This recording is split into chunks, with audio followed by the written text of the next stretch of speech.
It is time for Around the 412 with Smitty and Tyler.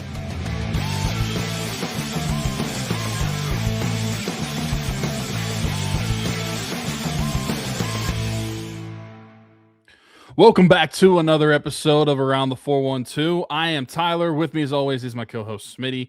Be sure to follow us everywhere at Around the 412. If you're not watching there already, subscribe to the YouTube channel. Even if you are watching, most of you aren't subscribed. So subscribe to the channel, hit the notification bell so you never miss when we post a video.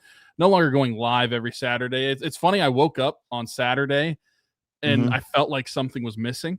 Obviously, Steelers football was missing that weekend, but Steelers Saturday sit-down was missing. It was the first Saturday that we hadn't done that since the start of football season. So a little bit of an empty feeling Saturday morning, a little hollow feeling Saturday morning. But be sure to subscribe to the YouTube channel regardless, so you never miss one of these episodes or the Penguins episodes. Pirates episode, baseball will be around the corner, so I'm sure we'll get back into that swing of things here sooner than later. Also, check us out wherever you listen to the podcast, whether that's Spotify, Apple Podcast, anywhere you can find your podcast. We are there. Follow the channel. Leave a 5-star rating. Helps us out a lot. Helps promote the channel. I don't know if anybody saw, but the Steelers have a new coaching staff. Smitty's the head coach. I'm the offensive coordinator. Derek's the DC. I'm sure Boston's running the offensive pass game. Nick Farabaugh, he's an analyst. If anybody was on Twitter this week, you got to see the new coaching staff. Yeah, and sometimes AI is not bad. It might be the most attractive coaching staff the Steelers ever had. I don't know if I'd say that. To be honest, the only one that like looks in place to me is DB. I felt like his was so good the way that he looked. I thought the best one, as far as like hilarious, is Boston. Like the mustache and everything, elite. He kind of looked like that Rogers Realm dude, the Rogers impersonator. Yeah. But anyways, the one good use out of AI there within that. Last week we recorded the same night that Mike Tomlin was stepping down from the team. Felt like it was imperative to do so and jump on that train and start talking about it. So we did not know a single candidate they were going to bring in. We could have speculated who they could possibly bring in, but we didn't know for sure who this team was going to be reaching out to bring in for some interviews. We got the list now. They're at the portion now where they're doing in-person interviews this week. They'll have to wait on a couple candidates another week because they won in the play. And see, we're new to this. So like this process to me already has me frustrated because I hate the timeline of things. You're almost like penalized, especially from like their perspective for a guy trying to get a job. You're like penalized by being on a good team right now and winning.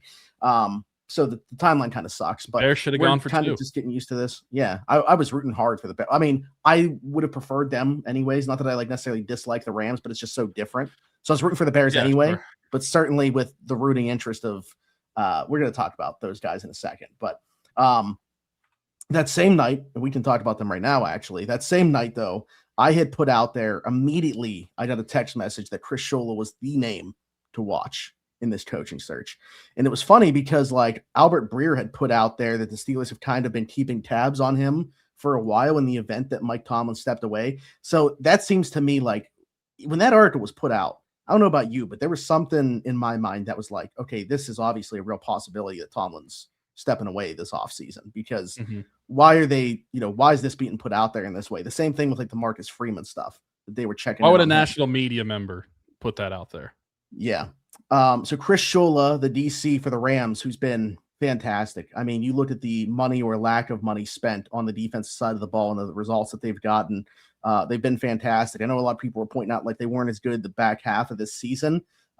Quentin Lake, who's a really good safety that they just re-signed to a massive extension there, was missing for a good portion of that time as well. And he's kind of like the straw that stirs the drink on the back end, if you will. Like the corners are pretty mundane. Like they got Emmanuel Forbes, who was thrown away by Washington, basically operating, playing at a really high level in LA along with Kobe Durant.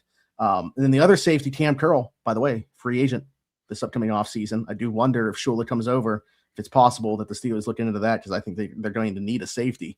But to me, let's just start with the top guy, because I'll get your opinion, your perspective on this. Even before seeing some tweets about it, before really doing a full dive into him, Chris Shula was my top guy that I've been looking at for the defensive results that he's gotten from the Rams. The fact that it's a young defensive guy in his 30s, but like nice mix because he's been around Sean McVay, and I feel like going to pluck from the offensive side of the ball there. So to me, before we really even dove into this thing, like last week, Shula was the guy at the top of my list.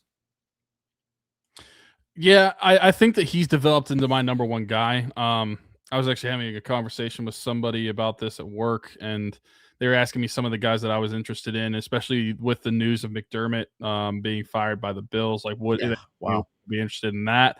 And I said, like, would I be interested? Like, sure, but would that be my number one pick just because he came from Buffalo and the success that they'd had? Like, no, I said that Chris Shula would still be my number one guy, mainly because the reasons that you're stating. Like, he is a younger guy, late 30, I think he's 39 years old, and he also, I believe, would bring in some of the best staff with him. Now, whether that comes from LA or not, I think that he can surround himself with the best personnel, and I think that a lot of that goes with what you're saying too, where even though he is a defensive guy, he is from that Sean McVay tree. Now, when you hear that term, you're normally thinking from a offensive minded perspective, but I think that even for a defensive minded guy and someone that has been that his whole career, he at least knows the ins and outs of like what you are looking for a McVay type of offense and what the type of coaches to look for with that type of offense. And I mean, best of both worlds. I know the Steelers have completed virtual interviews with both of them, but if they were able to get Shula as the head coach and Scheelhaase is the offensive coordinator, I think that would be a Steelers fan's dream, and that's the best of both worlds of what you can get, and kind of what reasoning why he is the number one option for me is because that is like the dream scenario, is it being able to take someone like Scheelhaase from that Rams staff who currently isn't the OC right now and elevate him to the OC in Pittsburgh and being able to surround Shula with the best coordinators possible. I just think that he would probably present the best path available for that to happen. Yeah, there's definitely a lot of appeal. I think from the Steelers' perspective, there's also a lot of intrigue in doing that, like getting them together as a duo. Scheelhaase, obviously looking for the opportunity to go somewhere and call plays, which would happen here. He's only 30. Like, we're talking about Shula being a young dude. Nate Scheelhaase is 30. And Shula, for being 39, he's been in the NFL since 2015. Like, so this is a guy that's been around. He's been with a lot of great defensive minds. Wade Phillips, Raheem Morris, Brandon Staley. I know people will laugh at the Brandon Staley thing, but it's not for the defensive side of the ball. Obviously, say what you want about him as a head coach, but he's a really good defensive mind. New Orleans Saints this year, I think, largely overachieved. They won, 6 games this year? I don't think anybody would have been predicting that. And they were, I think, if they were able to make 16 games in at least, or 16 weeks into the season, so they would have had 2 more games to play. They were the only team in the NFL that hadn't allowed a 100-yard receiver this year, which is kind of crazy to think about with the Saints. Now that's, there's a lot of things that could go into play there, but I did think that was interesting. Let me read you a text that somebody sent me in regard to Chris Shula. I reached out to somebody that's a coach in the NFL, and this is what I got back. Pretty underrated part of the Rams' success over the years. Started off under Pagano with the Chargers before the Rams plucked him away. Every room he has coached and has had at least one player boast a career season with him at the helm. Fowler in 2019, Floyd in 2020, pivotal in Ernest Jones' development as a linebackers coach. Pretty much gotten the most out of every position that he has coached with the Rams. As DC, he's done a great job of mixing what he learned from Wade and Staley. It leans more in Wade's sense of pressure over coverage. Not blitz heavy, just a lot of stunts, a lot of light box gap and half stuff from Staley. Biggest thing he is a master at changing the picture post snap. That's why they were so good for most of the season. Lake got hurt, changed that a bit. Obviously, you see the night and day difference with him in and out of the lineup. So yeah, it sounds like he's learned a lot from the guys that he was with. I completely forgot about the Pagano aspect of that as well. He was also with him. So Pagano, Wade Phillips, Brandon Staley, Raheem Morris, like those are the guys that Shula learned from and has been under. Those are probably like where he's going to pull from as well within building a staff. Like, I don't think it's out of the question. We talked about Raheem becoming the DC if Tomlin was here. I mean, Shula, I don't know if, as a first-time head coach, is he going to want to call the defense? If not, I don't think it's out of the realm of possibility Raheem comes with him, and that would be insane. I think the fan cast is normally like the thing you see for like TV shows or movies, but I think that's something that Steeler fans have fan casted or I guess fan selected for a lot that I've seen online. A lot of people would love Shula as the head coach with Morris and Scheelhaase as the coordinators. I mean, that to me would be that would be a slam dunk hire on paper. At least, I mean, football has to be played still, but on paper, if the Steelers were able to pull that off, that would be as good as it could get in my mind. I don't see them doing anything better than that. Yeah, Scheelhaase, we also in the mix here. I mean, he got a head coaching interview virtually. They want to bring him in next week for an in-person interview along with Shula as well. But again, it kind of feels like this is more of like a get to know you because we'd like you to come be the OC. Well, how wild is it if he were like a serious candidate for the head coaching spot, having never called plays, like he never as a coordinator? See, but it kind of feels like you got to be ahead of the curve, I think, now. Like if like Grant Udinski very much in the mix to get the Cleveland Browns job. Sounds like Davis Webb very much in the mix in Baltimore and Buffalo. Those are guys in that same position. It just seems like that might be the way that we're trending towards things here because you got to get them while you can get them. Next year, those guys' names are going to be even hotter and might be off the market if you're not looking for a head coach at the time. So I get it. I think it's a very fair concern to have. But it just seems like somebody's got to throw the dart. Why not be the team to do it? Why not take the big swing? So actually, like if Scholl is my number one, Scheelhaase is my number two. I want one of those two guys to be the next head coach of this team. Now, I think there's different concerns. With Shula, it's if you're bringing Scheelhaase to the OC, how long is that going to be the case? For the reason that I just brought up.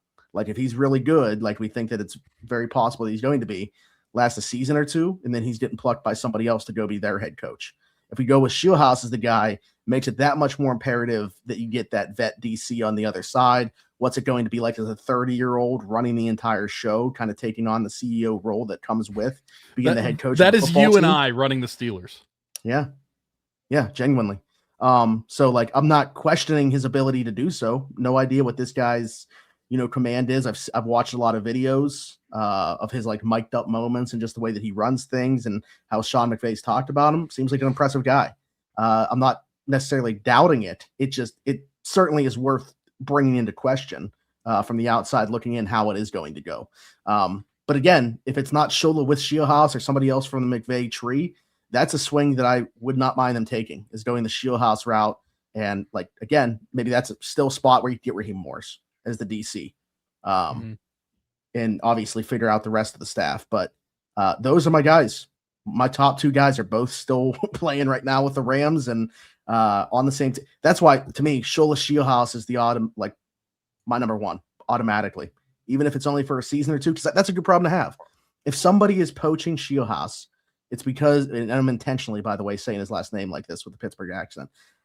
It's because of the results that you got here. And I think that paints a good picture for what happened while he was here. And hopefully in that season or two, somebody else that's brought into the staff, they're able to groom to be the next guy. Yeah, I 100% agree. And I think that that's something that is often looked at as a negative, whether that's in the NFL or I feel like especially in college, like college fans are very attached to their coaches and their coaching staffs, and they don't necessarily want that much turnover because of, granted, how much turnover is already on the roster. They don't want it from the coaching staffs. But like whether you're in college or the NFL, if you run a good program, it's very evident by having to replace these coaches, and good head coaches are able to replace the talent at the coaching level just like they are at the player level, and to be able to fill those roles year in and year out. I mean, look at a guy like what Nick Saban did in college. Look at what Sean McVay has done and what his coaching tree has looked like. Like there's certainly evidence of you can do that and have success still at both of those levels. But yeah, it's something that should be more of a compliment to what your organization is doing if these teams want to interview you coaches. If Scheelhaase comes and is the OC for a year or two. If it's only 1 year, I'm saying that like we had a top 5 offense and we made a deep playoff run if he's getting plucked after 1 year. It's funny to like think about the situation right now, not even knowing who's playing quarterback and having the conversation like, could our potential OC end up being a head coach after one season? So yeah, it's wild to think about. I want to know what you think of. Now, obviously, it's very clear who our top guy is, who your top two guys are. some of the other names that are still on the list, I feel like we can't just necessarily rule them out just because we want somebody from the Rams. So what are your thoughts on anybody we brought up Jesse Minter last week. They interviewed Clay Kubiak, Anthony Weaver from Miami, Ejiro Evero from Carolina, some of those other guys that maybe not your top choices, but like how would you not necessarily rank them, but like what's your interest level in any of those guys? I will answer that when we come back from this ad, because I'll be honest, to me, I looked at this coaching search, and for the same reason, like to move on from Sean McDermott, which you brought up earlier, was kind of wild, just because I don't think that there's like a Ben Johnson within this cycle. There's not like that. What's the word I'm looking for? Game changer. What's going on, everybody? Smitty from Around the 412 here. Gotta take a quick second to tell you about our friends at Game Changers. That's their logo. This is one of their shirts. Best vintage t-shirts in the game. Doesn't matter if it's sports, music, movies. They got you covered with their designs. Over 5,000 different designs in that catalog over there. GameChanger.la or Pick6.la. You'll save yourself $10 when you use the code AT412 on your order. The link is below to both of those sites. Go check out their entire catalog. Again, 5,000 different designs. If you go with the black or the white, it'll be true to size. If you go with the pepper, which I'm wearing right now, or the ivory, they'll be a bit oversized. It's a heavyweight material. Beautiful stuff. Go check them out. And again, save yourself $10 using code AT412 at checkout.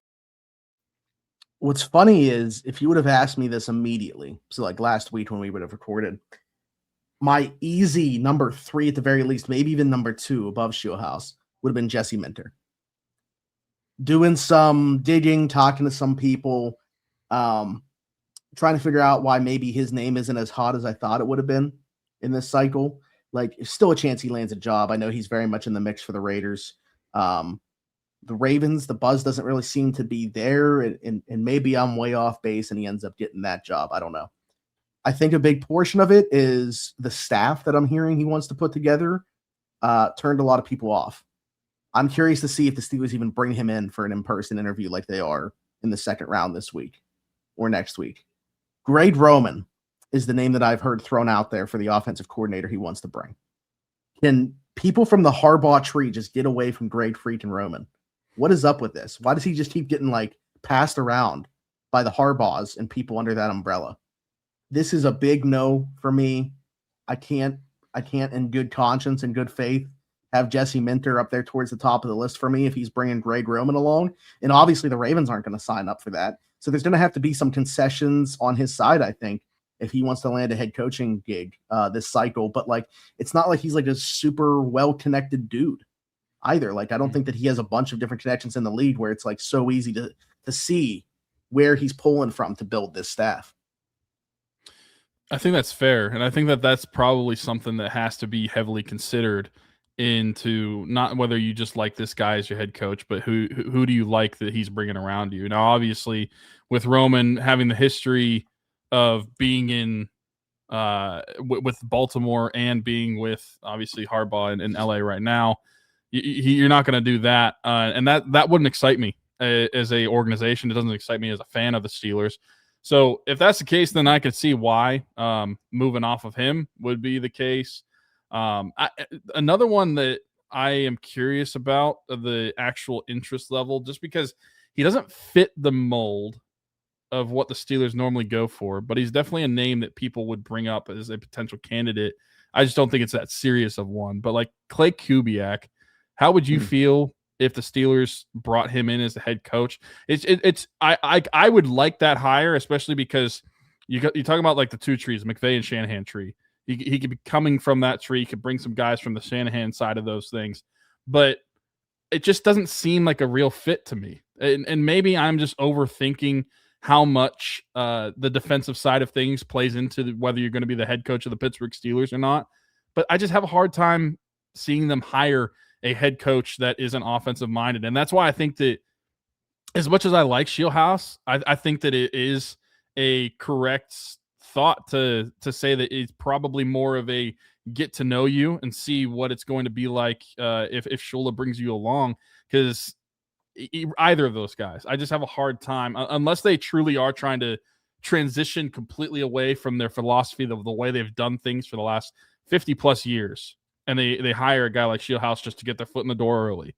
But going with a guy like Clay Kubiak, I don't necessarily think you're getting your foot in the door early. I just think that would be like a rebrand of what you are trying to do at head coach on a guy that could be solid, but I just don't think it's a realistic candidate based off of those reasons. Yeah, it doesn't call plays, but is listed as the OC, which almost feels like a disservice to him when these types of conversations come up because he can't make a lateral move. So a team can't pluck him unless they want to make him the head coach because San Fran can and have even said that they will block that from happening. So kind of feel for Clay Kubiak, also younger dude, 37. Definitely think he has a bright future in this league. I'm not sure what like his contract situation looks like. That's always hard to know with coordinators and coaches. So I don't know. Maybe at some point he moves on to go to an opportunity where he can call plays because I think it's going to be hard for him under Kyle as the OC not calling plays to get an opportunity elsewhere. So that's why it's like it's not in the same case as Scheelhaase where you can get to know him and hopefully hire him as OC. Steelers can't make that move. They can't hire him as the offensive coordinator and bring him in to call plays because he has that title already, even though he's not doing it. So, yeah, it's tough. The other part that I would bring into question, it's so easy for me when I look at a lot of these other candidates or like the candidates at the top, like Shula, it's easy to see where he's pulling from for the other side of the football. With Clay Kubiak, where is he pulling from for the other side of the football to like build his defensive staff, or would he not? Because he's a first-time head coach, never called plays. Is the team going to do like, how they hired Arthur Smith, obviously already incumbent, didn't bring him along with an entirely staff. Would they just take on the task of hiring a defensive coordinator to pair with Clay Kubiak and not ask him to like bring anybody over with him? I don't know. That's an interesting part of the conversation, but in a vacuum, I don't like it, or I don't hate it because I think that it is, again, taking a swing on the offensive side of the ball. I'd say he's probably kind of middle of the pack for me in terms of the candidates that we know about. It's wild to me that they talked to him, but not his brother. That's what I'll say. Yeah. I think so too. Now, they actually, unless I was correct, because there was a lot of clarification that they hadn't interviewed some of these guys yet, but like Brian Flores has officially been interviewed now. Yeah.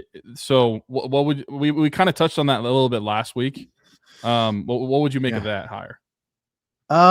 More open to it the more I've talked to people. I had some real staff concerns with him as well. I think he's a great defensive mind and think that he's a really good coach.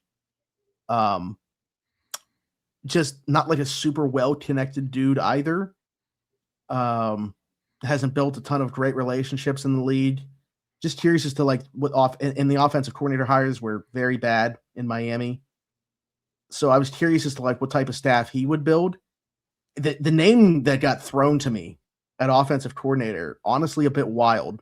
They haven't crossed paths other than both being in the NFC North, was Antoine Randall, who's currently the wide receivers coach and assistant head coach to Ben Johnson with the Chicago Bears.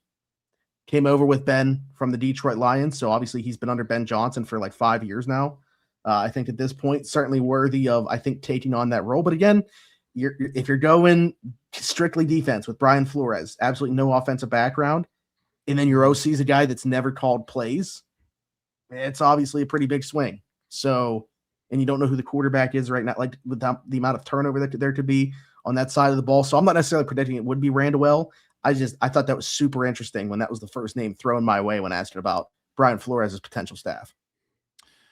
Yeah, I think that if you just like put Brian Flores in a vacuum and not really worry about the rest of the coaching staff, I would be okay with that type of hire. But I think that the more that I've thought about the potential hire for the Steelers, and the reason I keep coming back to a guy like Shula is because I don't necessarily love the idea of who they're going to bring with them. Or I don't know who they could bring with them, and based off of their connections, and that I think is the root of why. And again, to come full circle on this, like why Shula is my number one guy, your number one guy. We just think that he could build the best support staff around him when it comes to his coordinators and the rest of that coaching staff, as opposed to the other candidates. I mean, maybe they would end up being fine and they would work out, but I just and it's the same reason why. Someone asked, like I mentioned that I was talking to somebody at work about Sean McDermott, And if that's the number one guy that I'd want the Steelers to get now that he's been let go by Buffalo. And I still said no. Like I would be fine with Sean McDermott if they did interview him and bring him in as the head coach. But again, it all comes down to connections. It all comes down to like what the staff is going to look like. And I think that Chris Shula probably provides them the best case scenario for head coach, but also looking at those coordinator positions that are going to be very, very important. But I wonder too, looking at a lot of these coaching candidates, how much they are weighing the like not necessarily the option, but like looking at how the Steelers are set up right now with the lack of a quarterback. And obviously if you're there's only one of 32 jobs for a head coaching position. If you get offered one, it's hard to say no. And I don't think any of these guys necessarily would say no to that. But I'm sure it's in the back of some of these guys' minds of like, obviously I'm going to start as the head coach, but what the heck are we doing at quarterback? Yeah, I think that's actually why we can bring up Mike McCarthy here, because I kind of wanted to bring him up in the same bucket as Flores anyway, being that they're first to get head coaching in-person interviews, and bring up the fact somebody threw this our way, Steelers Afternoon Drive in the YouTube comments. We've talked a lot about a Shula Scheelhaase pairing. What about a Brian Flores Mike McCarthy pairing? Like the opposite end of the spectrum, the two vets pairing together. It would have to be, I think, Flores as the head coach, McCarthy as the OC, just because Flores was literally just coming off of being a DC. Like I think Minnesota would just want him back and could probably find that opportunity elsewhere as opposed to just being the DC here. So I guess first I'll get your thought on that, because then I can transition and talk about what you were just saying in terms of coming to a roster where there's a lot of influx right now. But just the idea of those two together, what do you think? I think it'd be interesting for sure. And I think that you'd call it right where Brian Flores is probably the head coach in that scenario. He's the DC currently coaching in the NFL. I mean, Mike McCarthy has been sitting at home for the last couple of years. He has his weekly appearance on the Pat McAfee show.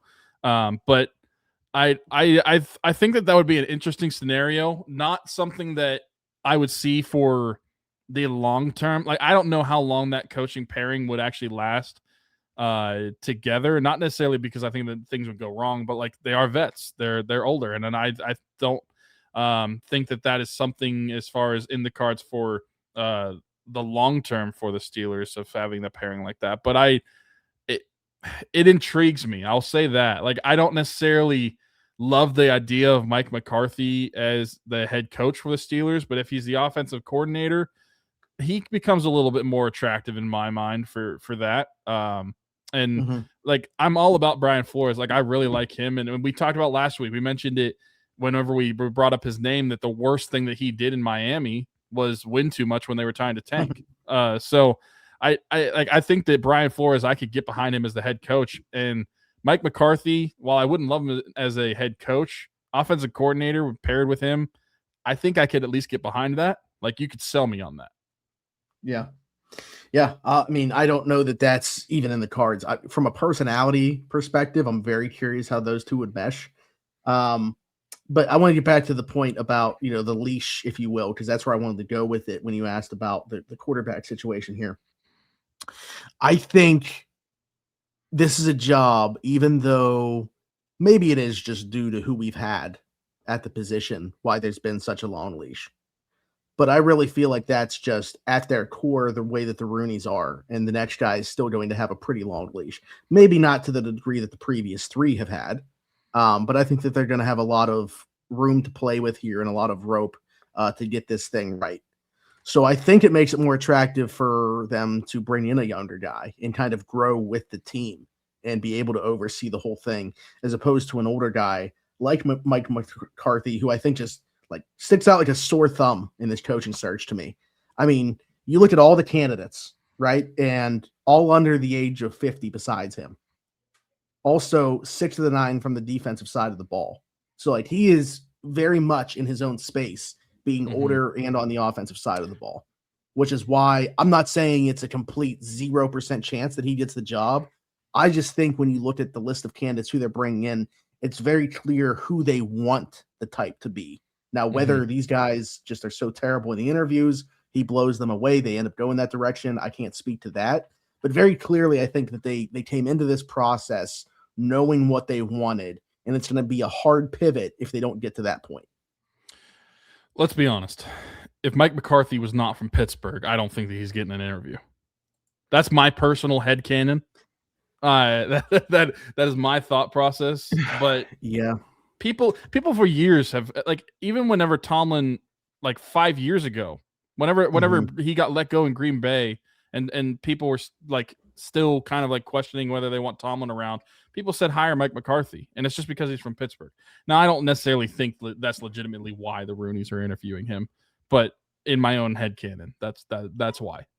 Well, so here's why. I mean, it never hurts to interview a guy, right? And I think that for me, the biggest pro to doing it is what I just said, is he's the inverse of the other candidates. So, like, just get his perspective on the job, pick his brain. Maybe he'll say something, even if you know you're not going to hire him, that you can take over into the process for another guy, for another candidate. Oh, that was interesting that he brought that up. Let me ask this guy what his perspective on that is. I thought about something I should have brought up when we talked about Scheelhaase that I was told. I heard he crushed his interview, and he spent a good portion of it just ripping Arthur Smith to shreds. Like, there was like a 10-minute PowerPoint presentation, and I didn't even tell Pat about this, so he'd probably like find it hysterical. There's a 10-minute PowerPoint presentation just about how badly they use the tight ends. Like, he's like, you guys are not doing what you should be doing out of 12 and 13 personnel, and this is what you should be doing, and just like blew everybody away in general in the interview, but specifically I was told about that part for obvious reasons. So yeah, I heard he interviewed incredibly well. A name that's off the board now, so I don't even know if it's worth bringing up, but Jeff Hafley, I heard interviews great. Apparently, like, that's like his thing. Like, he's a really good interview. So, but he's the new head coach of the Miami Dolphins and off the board anyway. I would have said he's probably good for the Steelers fans if you are in the Shula camp. Like, that's who you want as head coach. Yeah, Shula, certainly the ties to Miami, I thought was one of the three possibilities, along with the Ravens and Steelers, for Shula. Let's just get this out there. I mean, we can continue to talk about the candidates. The Steelers want Chris Shula as their head coach. Like, that is what I was told immediately. I'm sticking true to that until they hire him or somebody else. I think that they want him, along with the idea that it would come with Nate Scheelhaase. I still think that they would want Shula, even if that's not possible. But I think that is why it is so appealing to them as the duo. And I predictably think it's going to happen. I think he wants them as well. So really, we're just waiting on them to we need the Rams to lose this week, is really what you're saying. Well, either way, because you have the bye week, they can come in person next week anyway. Oh, okay. That's true. So, yeah, they'll have the in-person stuff next week with those two.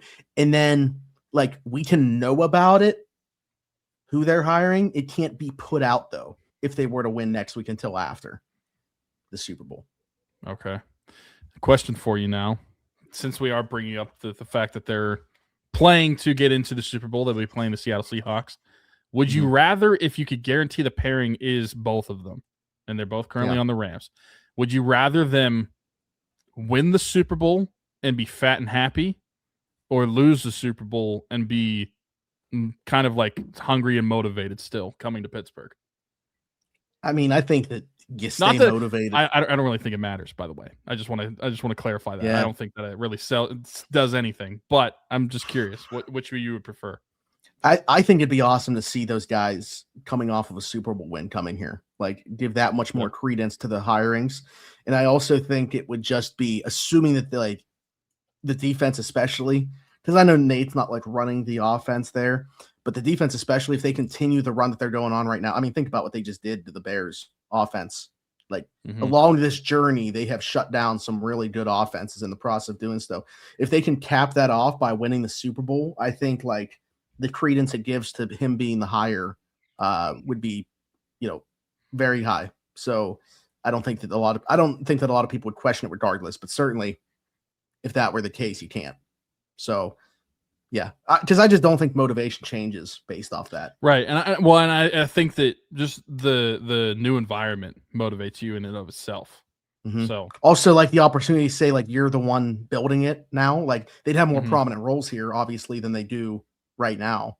So I think that comes into play for me as well. So yeah, I think that's where I'm at. We still have to talk about a couple more of the interviews. Definitely got to play another ad first, though, and we'll throw it to that right now.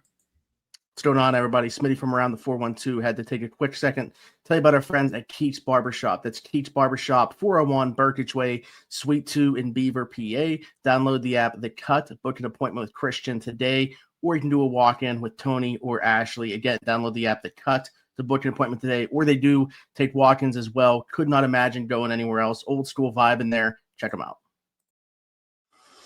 The one that we haven't brought up yet, and I'm curious to get your perspective on, I don't even know if you mentioned his name at any point, was Anthony Weaver, who's coming in for an in-person interview. I mentioned in passing when I was talking about the other candidates, but that was all I said. Who was running the Dolphins defense there, and I thought doing a really nice job considering the talent level that's on that side of the ball.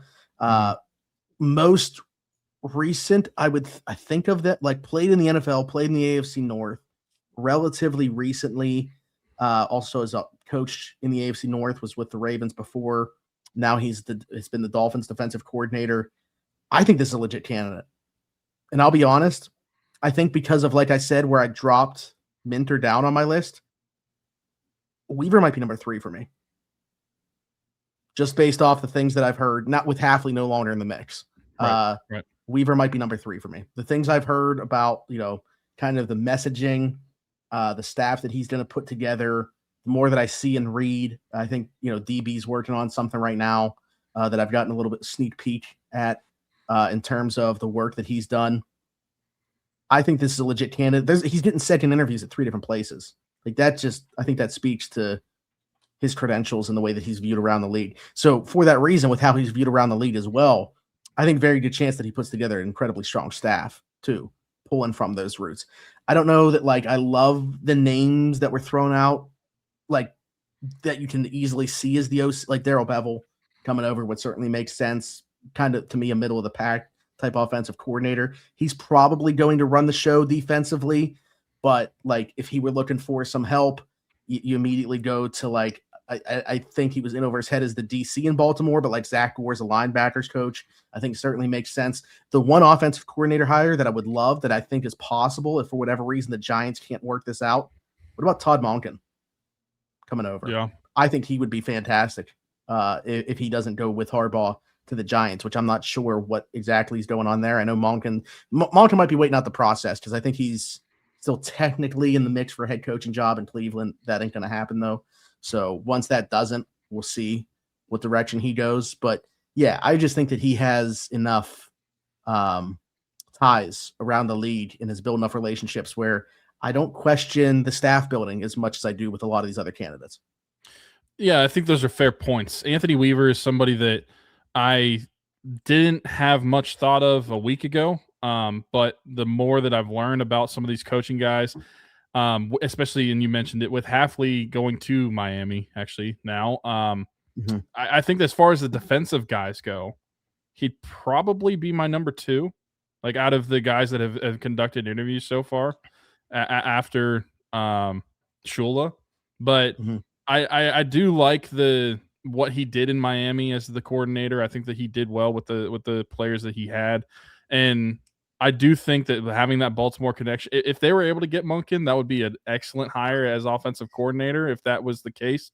So yeah, I would think that Weaver would probably be my number 2 as far as defensive guys. If we're including the full scope of things and including Scheelhaase and everything, then he would probably be my number 3, like you said. But just is there going off of the mold, is there somebody that they haven't talked to that you're disappointed?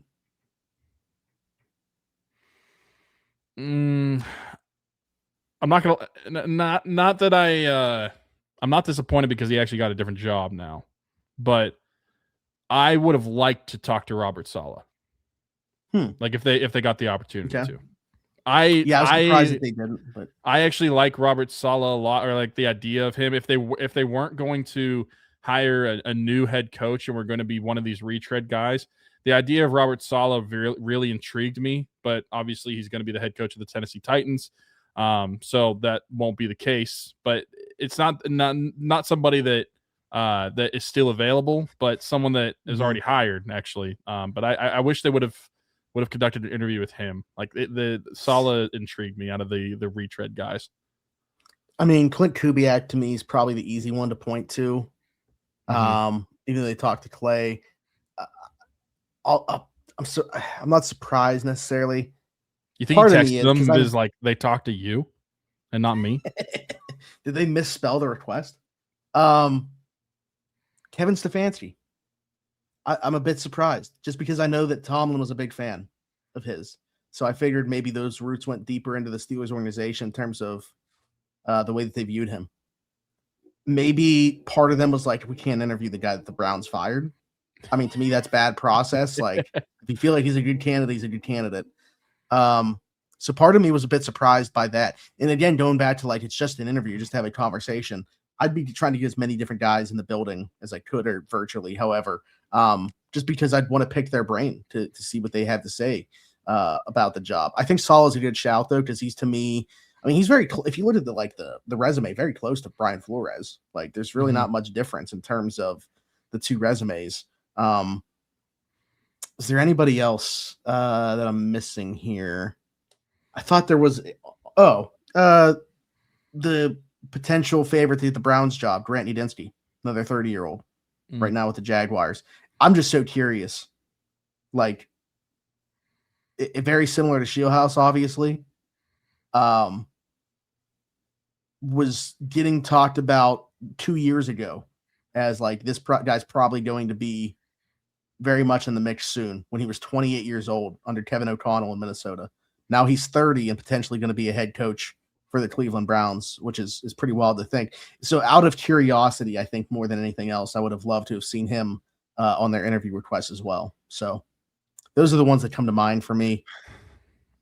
If you were running the search for the head coaching position last night, as of recording this, by the way, Indiana capped off their perfect season, winning the national championship over the Miami Hurricanes. How serious would you give Curt Cignetti a look? I mean, he would turn me down before 100%. He'd turn you down, but like, how serious do you think that any team in the NFL should like invest a look into Curt Cignetti? Like, say you don't know if he's going to turn you down or not. Like, how interested would you actually be? You know, a lot of times with college football coaches, I'm skeptical in terms of the transition. Like, you look at things that they do well at that level, how much of it is just the players they're able to recruit and get there. But with Cignetti, I don't. Like, I think that what he does well transitions to any level of football. I think he absolutely could be a very good coach in the NFL if he wanted to be. Clearly, his own mouth, his own words, he does not want to be. But, like, despite the age, everything like that, I don't know for the Steelers, just because of what we talked about with like how far away they probably are because of the quarterback position and the aging side of the defense, that it would make a ton of sense. But if you're like if you're Buffalo, the Bills, yeah. If you're Buffalo, I think that, and it should be intriguing to him, but doesn't sound like it is. He'd rather just stay in college football, which is fine. I get it. But that is absolutely, like, bar none to me, the greatest coaching job that I've seen in our lifetime. It is the best. Like, I think it is up there with being as unprecedented as like the Miracle on Ice.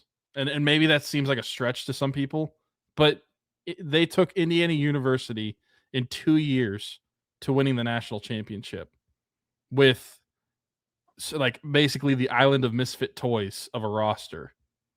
And they didn't just win, they just dominated teams. And yeah, they should make Hoosiers too, except this time it's football.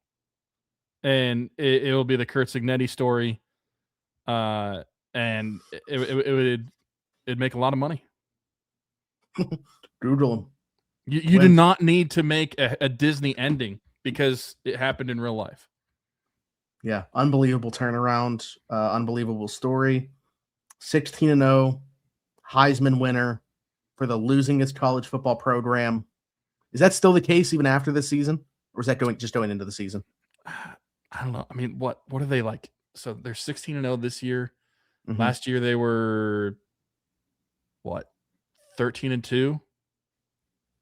So they're 29-2 And two, I mean, I don't know what the spread was as far as their win-loss total, but they took a big made chunk up a lot out of of it. ground. They made up a lot of ground. I'm just curious if they still are losing his program. Anyways, to get back to the Steelers, we will do so. But we're going to play another ad before we do so. What's going on, everybody? Smitty from Around the 412 had to take a quick second to tell you about our newest sponsor, Shop Yins. A lot of people have been asking me about Around the 412 merch.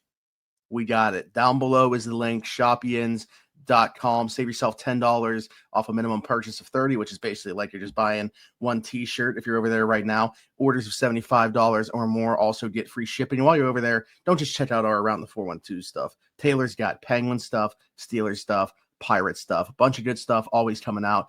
Hoodies, I'm actually rocking mine right now. T-shirts, hats, stickers, flags. He's got a bunch of stuff, koozies going on over there right now. Go check all of it out. We appreciate the support that you guys have given us. We appreciate our guy Taylor. Go check it out, shopyins.com. I guess the one candidate we haven't mentioned at all, we'll see if they bring him in for an in-person. They did the virtual, was Ejiro Evero, the defensive coordinator for the Carolina Panthers, who was a hot name 2 years ago, I believe, when he was the defensive coordinator for the Denver Broncos. Didn't end up getting in on that cycle. They changed coaching staffs, obviously, when Sean Payton came in. He's been with the Carolina Panthers. I think he's a good coach. I'm not trying to write him off personally. I don't believe that he's a candidate, like a serious candidate this cycle. I'm not saying they're just checking the box there. I mean, obviously the Steelers have multiple minority coaches they're bringing in, so this isn't just like a Rooney Rule thing. But I don't know. It's hard for me to think that he's got much of a shot at getting this job. I don't know the scenario that would have to play out for him to be the guy in this cycle, for not just for the Steelers, for anybody.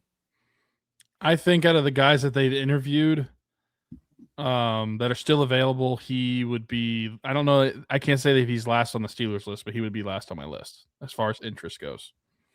I would take Chris Shula, number 1, Scheelhaase, number 2, Weaver, number 3. I'd probably take Kubiak 4th, Minter 5th, and then Evero 6th. I guess that's not including Brian Flores. Brian Flores would be somewhere in the mix there in the middle, but he'd be ahead of a few people too. He'd be ahead of Minter. He'd be ahead of Evero. It's funny how me saying one thing basically about Minter is just also like me just dropped him down on your list. I wonder how many people would feel the same way if they hear this. It is so important who you surround yourself with. And if you're not going to bring a good staff, I feel like that kills the interest. Mm-hmm. Well, that's why I'm curious as to even if that plays out that way. I feel like he's got to take a look in the mirror and have some serious second thoughts about this and make some concessions on his end if he wants to land a job, not just this cycle, become a head coach in general, as opposed to just being a DC. Mm-hmm. So we'll see, because the Greg Roman thing ain't going to work outside of the Harbaugh branch. Yeah. I'm curious to see what the Chargers do at OC with Greg Roman gone from there. Arthur Smith in the mix. We'll see if that takes place. Not getting the Lions job. They just brought in Drew Petzing from the Cardinals, which was, he's done some okay stuff. Jacoby Brissett had them above water, or kept them above water, I should say, last year. I don't know if there was necessarily anything that Drew Petzing was doing. Some interesting run design stuff with James Conner when he was healthy.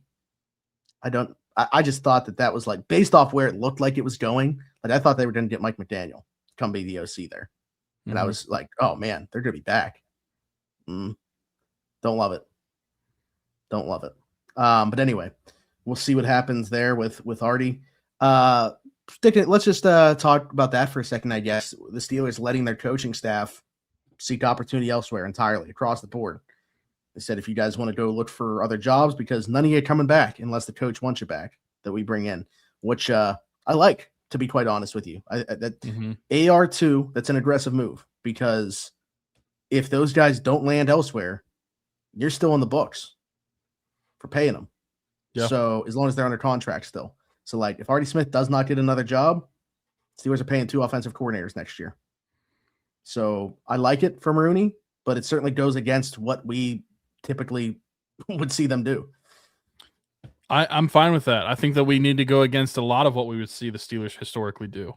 And I think the fact that they are more or less cleaning house as far as the coaching staff goes, unless whatever coach wants to keep you back. I am in full support. Like, I think this should be a complete clean slate to what Mike Tomlin There's only one coach had on with the Steelers to stay. Yes. Well, it wasn't Danny Smith because he's gone. He's in Tampa. Eddie Faulkner. Okay. Yeah, I like him. There's others that I'd be like, okay, that's good. Like, good coach, Carl Dunbar. I think along the defensive line, if they were to retain him, completely cool with that. I'll be honest, this might surprise some people. I'd say probably like not gonna kill me if they lose him, but also like totally fine if they bring him back. Pat Meyer. How about that? I mean, look at the development from Frazier over on the right side. Frazier, McCormick, Fatanu. Mm-hmm. I feel pretty good about that. Spencer Anderson's been a quality player. I think Pat Meyer has done a better job recently than we've been talking about because we didn't care for the beginning of his tenure. We didn't care for the beginning of his tenure, and I think that a lot of the glaring eyes just go directly to Broderick Jones and not look at the rest of it. That's fair. Yeah. But I like Eddie Faulkner. I like what he does with the running backs with the Steelers. Faulkner to me is like non-negotiable. They've got a lot of success out of their running backs. Yeah. Faulkner has to stay for me. There's other people that I'm like, good coach if they brought him back, sure. And then there's others I'm just like, yeah, can't get out of here fast enough. Gerald Alexander would be okay to bring back too. I think the secondary coach. I'd be cool with him. I think Joey Porter Jr.'s development has been fantastic. Got really good results out of James Pierre, Brandon Eccles this year. Obviously, the safeties were not very good, but it was a lot of mix and match. Deshaun Elliott doesn't get hurt. Who knows how the season goes? So, excuse me. I do think that could still be interesting and worth keeping him around. Danny Smith, you mentioned going to Tampa, though. That's the one I want to get your perspective on, though, because I think the legend of Danny Smith has grown to the point where it may be greater than the coach that we still see. What I mean by that is I think he's been a very good coach here as a whole. But I think the idea of Danny Smith now supersedes Danny Smith, the coach. I agree. I think that he has become a Pittsburgh Yinzer folklore legend at this point, the gum chewing guy who it loves to be brought up on the broadcast from time to time. But I just don't think the results mimic what how he is talked about among Steeler fans, and especially the last couple of years. I think the special teams has somewhat declined, especially in terms of the defense. I guess what you consider the defensive special teams. Like, I feel like every single week or most weeks, like the last couple of years, we were having a prediction of a block, and now granted Miles Killebrew was hurt a lot of this year. I think you're gonna bring up most penalties on special teams since 2020. Pittsburgh Steelers. Yeah, no, that's true too. But man, like I just don't think that the results have been there. Not to say that it's not necessarily individual guys on the special teams, but I just haven't really been impressed. I wasn't impressed in 2025, so. Mm-hmm. Well, that was what I was going to bring up is I think it's a hard evaluation because there's good, like the individual players, I think have been coached up well and you're getting good results from them. Like 3 in a row to me. You got Killebrew, obviously was doing what he was doing. Ben Skoranek has become a special teams ace, one of the best in the league. And I think you get another in waiting in Carson Bruner, who was just named the all-rookie special teamer of the year. It was like only behind Skoranek and a couple other guys in total special teams tackles.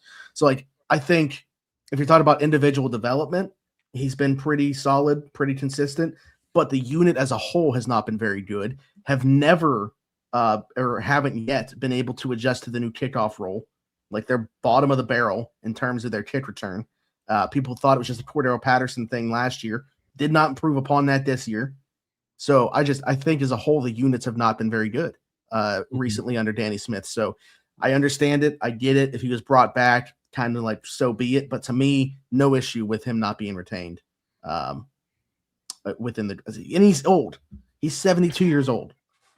Like, what are we hoping for with here? Like, I don't think that there's any problem with not having Danny Smith back in the fold. Smitty hates old people. Heard it here first. Depending on what their role is, yes. You got to trim fat somewhere. That's true. And I think like Shula, let's just act like Shula's getting hired. Let's just operate in this way. Right. By the time that we're talking next week, hopefully he's going to have had, or we know when the in-person interview is going to be happening. Oh wait, they'll be traveling for the Senior Bowl. So if they don't do it Monday next week, it's going to have to take place at the Senior Bowl. Probably. I bet you they try to get them in on Monday, both of them together. Is Ty Simpson going to be at the Senior Bowl? Are they going to? I don't know. I'm just wondering. Are they going to say like, "What do you think of this guy?" Also, how much?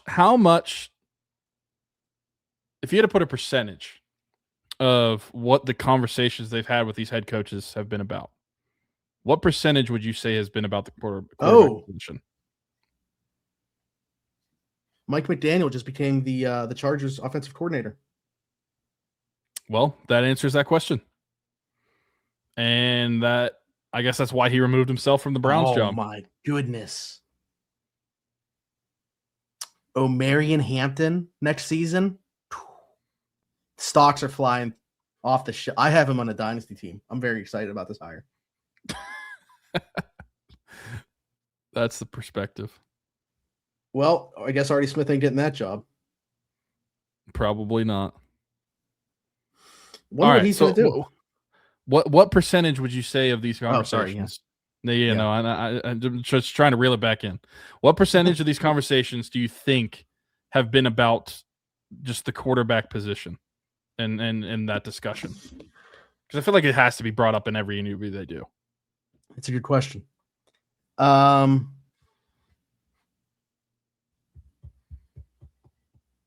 don't know how to answer that. It absolutely has to be brought up, and it's probably more important for some guys than it is for others. Not necessarily like name specifically, right? But maybe like the type that you need in there to operate. Because these interviews, I mean, they can be 3 hours. That's like the slotted time that you're allowed. And I just mentioned, how long Scheelhaase was going on about our offense last year. Part of this is also mapping out what you would do if you got the job. So got to imagine the most important position certainly coming up in conversations. I don't know. I bet you part of the conversation with Mike McCarthy is going to be centered around Aaron Rodgers returning. Yeah. I'll tell you that. Which I'm not going to sign up for. I'll tell you that right now. I did not want Aaron Rodgers last spring. I very much enjoyed the one season that we had with Aaron Rodgers. He didn't say bye to you, though. Yeah, I know. What a dick. Very much enjoyed the season with Aaron Rodgers. But I'm not signing up for a second year of it. I agree with that. I prefer my quarterbacks to be 6'5", win a Heisman, and be Cuban. Just kidding. That's not a real possibility. Even though I would absolutely fall in love if that was a real possibility. But I was telling somebody about this. I don't think that there has been a player that has like enamored me more as a fan of college football in recent memory like Fernando Mendoza. Like that's not on my team. Like he makes me love football, how much he loves football. Yeah. Yeah, great interview. I know that he hasn't even like started playing in the NFL, but I can already picture like him on TV post playing career as well. You know who's gonna love him? Tom Brady. Yeah. Tom Brady's gonna love him. And I think that oh God. Wait. What? If the Raiders hire Jesse Minter and he brings Greg Roman with him.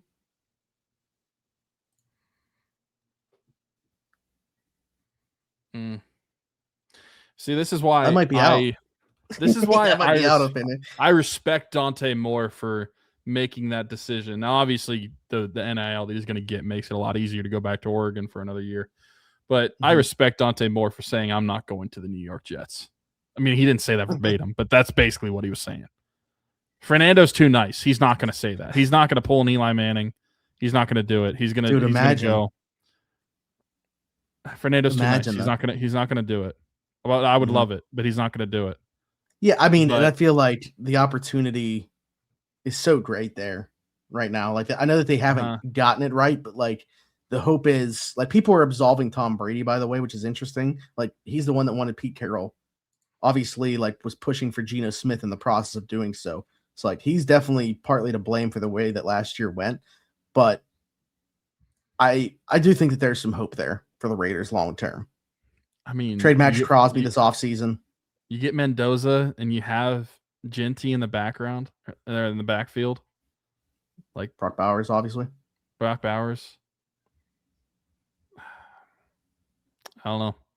But see, I would like to see them go the Kubiak route. Yeah. I think Minter's the favorite, but if they got Clint Kubiak in there with some of those offensive pieces, and then we're able to retain Patrick Graham as the defensive coordinator for that side of the ball, I like it. I like it better. I think with where they're at, I would trade Max Crosby if I was the Raiders. I think. I mean, this is gonna. I agree with you. By the way, this is gonna seem blasphemous, but depending on what the trade was, I'd be okay with trading TJ Watt. And I understand how that may seem for a lot of people, but where the Steelers are at, like, depending on what's coming back, I'm okay with making a move like that. I think that's why, with the benefit of hindsight, imagine Tomlin walks away after last season, how much easier it is to trade TJ Watt. Yeah. Not having signed the contract yet, not all that dead cap. Still, I think you get more in return than you would right now in doing that. So, yeah, it definitely makes you trade tougher, but I'd be open to it. Speaking of trade, last thing I wanted to bring up here, just some not related to the Steelers at all, but maybe, could be. Baker Mayfield's name has been tossed out there as a potential trade candidate this offseason. Oddly enough, also just got into a little bit of a online thing. Kevin Stefanski, I'm curious to see if he responds at all through the media when he gets asked about it, because he's absolutely going to get asked about it. But Baker Mayfield firing a shot at Kevin Stefanski, said he was kind of like, never said, like, texted him, never even let him know, like, talked to him basically after he was traded, which I think is super interesting. But there's been some talk behind the scenes, I guess, about a Baker Mayfield trade from Tampa. Needs a contract extension. Interest you at all? Given the field, kind of. I've always been a Baker supporter. I think that Baker has gotten a lot of flack, a lot of it warranted, but I would be interested. Depending on it would be like a sign and trade. So like what kind of contract are we actually looking at in terms of numbers? But I would, as far as the player goes, I'd be interested. Given the circumstances of, you have Will Howard and Mason Rudolph, and I don't know where your other quarterback's coming from. Like, I genuinely don't know what the plan is for next season. Like, are they going to throw money at Malik Willis? Like, would that be better than bringing in Baker Mayfield? Are they going to draft Ty Simpson or try to? I don't even think that they're good, that they would do that. I don't know what the plan is this year, even more so than we did like the last 2 years when we ended up bringing in Justin Fields and Russell Wilson in 24, and then we bring in Aaron Rodgers in 25. We at least had those conversations in the spring before those moves were made. I genuinely don't know where the starter is coming from. If it's not on the roster right now, I don't know who it is. So yes, I'm absolutely interested. I mean, I have no clue what the bidding war is going to look like. The easy one to bring up is Malik Willis. But I think it's easy to see the parallel, or draw the conclusion he could end up in Miami now. Halfley and John Eric Sullivan there, the GM and head coach, coming from the Packers. Free agent quarterback that was just with the Packers. Looks like they're moving on from Tua.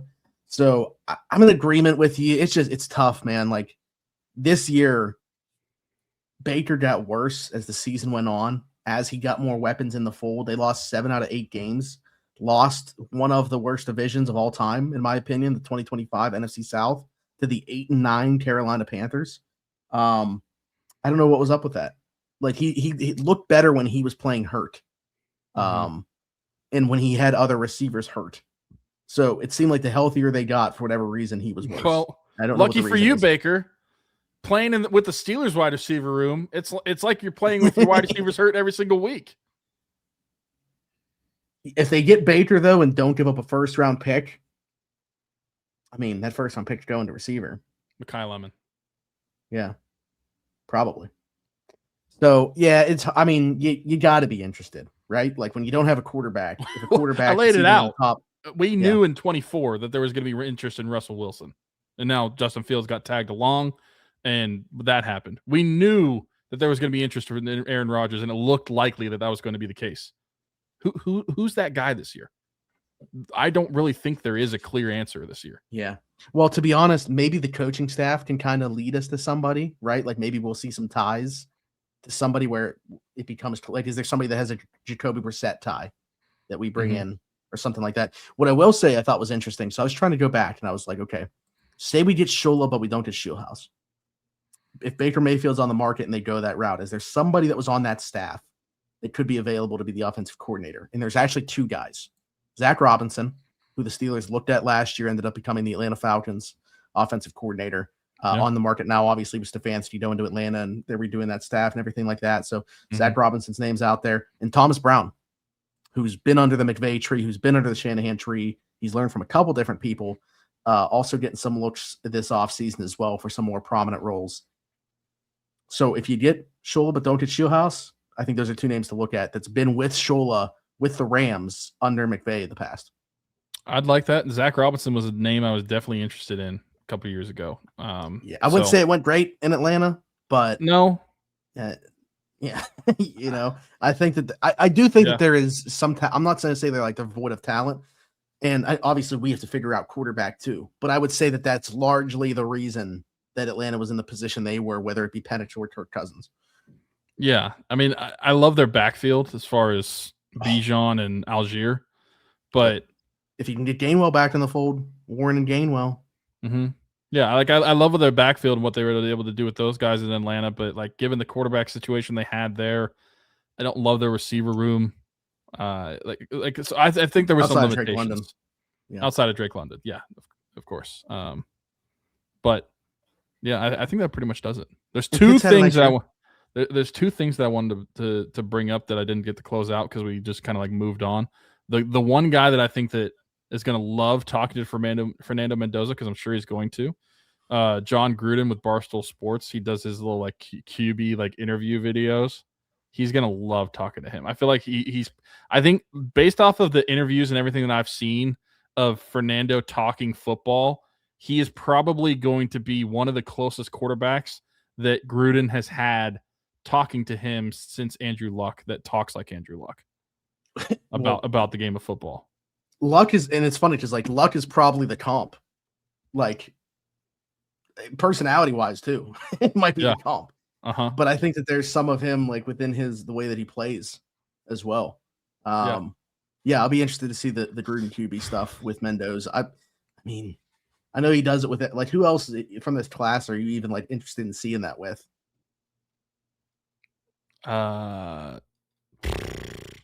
Nobody. like literally nobody. This quarterback class has to come out. This quarterback class in 6 months went 100-0 real quick. And the only reason Ty Simpson is probably going to be a first-round pick is because there's nobody else. Everyone else is either back in school because they're getting paid, or they sucked, or the guys that were going to be towards the top of this draft class fell off. Would you take Ty Simpson? Then you have my Cuban Prince at number one. Do you have any interest in Ty Simpson? I have enough interest where like I wouldn't hate if the Steelers took a chance on it, but he can't play right away. But that's the thing, and I feel like I have expressed this on this show a lot. I am all for picking a quarterback and letting him sit. And I think that quarterback that largely works out better. There's obviously cases both ways, but for sure. But I think that the instant gratification that some of these rookies have had their rookie year has kind of spoiled fan bases to when those quarterbacks aren't developing in year 2, year 3. And I think that just kind of spoils them as a quarterback. Like the Packer method as annoying as it can be, probably for a fan base, it works. Mm-hmm. And so I think that you're going to see it over the next 5 to 10 years. I think that you're going to see maybe transition's the wrong word, but you're going to see a lot more interest in quarterbacks that have started a lot more games in college and not just had these one flashy years. And you're going to start to see teams in the NFL take guys and not necessarily start them right away unless they absolutely have to. Like, I think that you're going to see that start to come back in the NFL, because I think that, not that it's necessarily burned a lot of teams, but there's enough cases now where you can look at teams taking quarterbacks very high and saying that it didn't work, where they probably shouldn't have either taken that quarterback there or let them sit, try to develop them more. Everybody just wants the instant gratification when it comes to the quarterback position. And a lot of times it doesn't come that way, and you just have to wait it out. All right. This has been a good show. It's also been a very long show. And full transparency, we guys still record the Penguins episode of the week. That's true, by the way. But last thing, Indiana next year should not be the losingest team in college football anymore. It should be Northwestern. They are 3 losses ahead of Northwestern right now. Didn't Northwestern, haven't they been making moves, though, too? In the portal? They might have. Who's their coach? I know my guy Trey Essex is a Northwestern alum, so I see some stuff from time to time. David Braun. Okay. Man, what did they do? They did something pretty significant, I feel like, recently. Obviously, Indiana's getting the quarterback that was at TCU, right? Hoover. Yep. That should be exciting. What the hell? I don't know. It's not going to come to me. They got a good linebacker. I mean, they have a big transfer portal class. They're bringing in 14 guys. Okay. I don't know specifically what it was now. It's going to bother me, but oh well. I don't know how to figure out what it was. And he tweets a lot, so too hard to go back and find it. It's like me. If you try to find one of my specific tweets, good luck. Indiana. So over the last 2 years, Northwestern have been 7-6 and 4-8, so 14 losses. Indiana has had 2 losses over the last 2 years, undefeated this year, obviously. So that means that they've led up. Northwestern's allowed this comeback to happen, is what we're trying to say.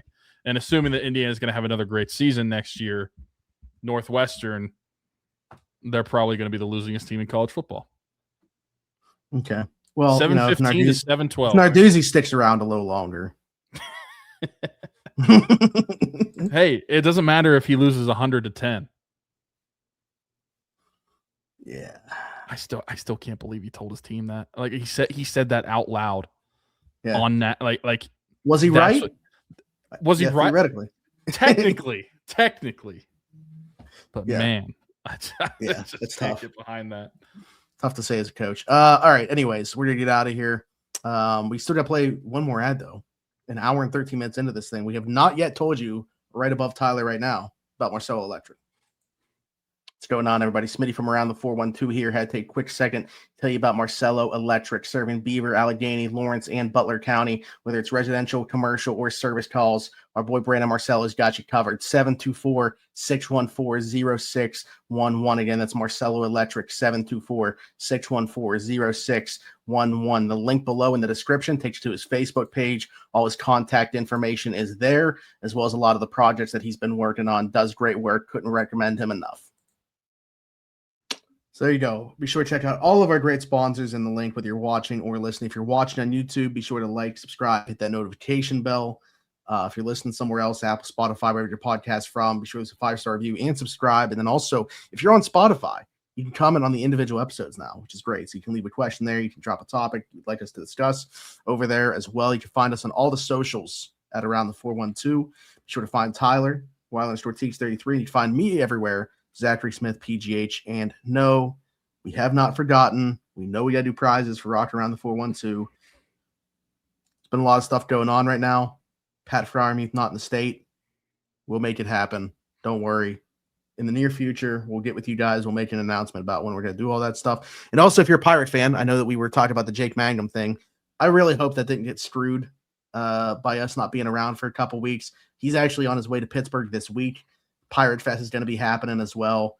Hopefully we can make some time before they report. Yes, spring training just next month. So hopefully we can still find some time in the schedule to get him on here, because that would be really wanted that to happen. Really hope it does happen. He was doing a little bit of a media tour, and we hit a bump in the road because of, my health, Tyler's shoulder, some other factors at play. So hopefully we're still able to make that happen.